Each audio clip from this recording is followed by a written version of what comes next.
j'espère que vous avez la forme. Dans cette vidéo je vais vous montrer comment vous vous organisez dans les cours. Toutes ces petites astuces et conseils viennent de moi parce que c'est ce que j'applique en cours pour bien réussir mon année. Généralement ça se passe à peu près bien. Bien sûr j'ai pas des notes excellentes, mais au moins j'essaie de vous donner les meilleurs conseils à vous donner pour avoir au moins la moyenne, déjà c'est pas mal. Bien sûr après chacun son organisation, selon moi c'est mon organisation, vous pouvez faire comme moi si vous voulez ou avoir votre propre organisation. Mais oui je sais c'est une vidéo back to school et ça va pas plaire à tout le monde, mais dans tous les cas voilà, à ce moment là où cette vidéo sera postée, la rentrée aura déjà repris, donc j'arrête de tourner autour du pot et je vous laisse avec la suite. Let's go.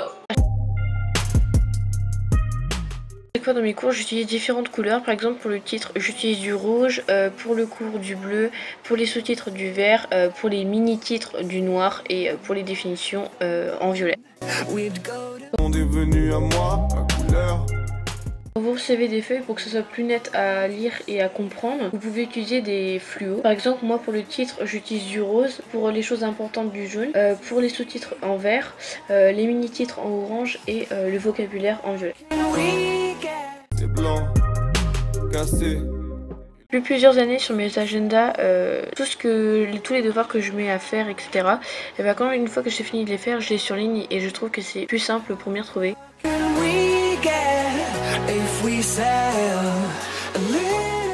La douleur, j'en redemande.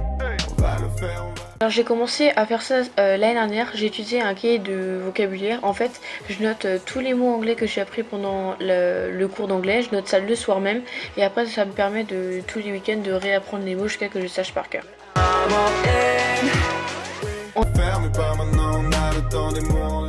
On a souvent eu ce problème là pour les cahiers où les feuilles sont recto verso et on peut pas les coller avec de la colle. La méthode que j'ai moi c'est utiliser du scotch que vous fixez aux extrémités au milieu à gauche et comme ça vous allez voir dans votre cahier ça va être plus simple à relire.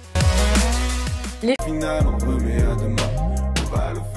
qui sont quand même très pratiques parce que quand vous avez des contrôles ou des CCF ou des examens ou je ne sais quoi, c'est vraiment très important. N'hésitez pas à utiliser des feuilles de couleur, comme ça vous permet de différencier le cours et les fiches de révision, ce qui est je trouve un peu plus net et plus compréhensible.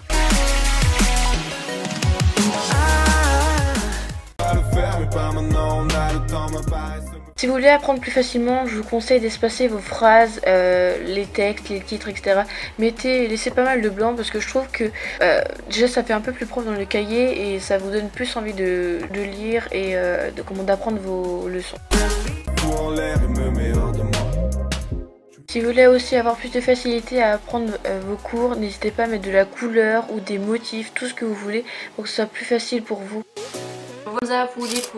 N'hésitez pas aussi à me dire votre organisation que vous avez décidé de faire pour la rentrée, enfin pour les cours, tout ça. Si ce genre de vidéo vous plaît, n'hésitez pas à me le dire dans les commentaires. Si vous voulez d'autres vidéos de ce genre l'année prochaine, n'hésitez pas à me le dire dans les commentaires. Ça fait toujours aussi plaisir de refaire des vidéos back to school chaque année. J'espère en tout cas que cette vidéo vous aura bien aidé. Je vous retrouve dimanche prochain dans une nouvelle vidéo. Je vous fais tous les bisous. See you soon. Et surtout, bonne rentrée. Vous inquiétez pas, ça va bien se passer. On aime bien, ouais, nos vies sont dangereuses. On se maintient, ouais, que des questions d'enjeux. Et pour mener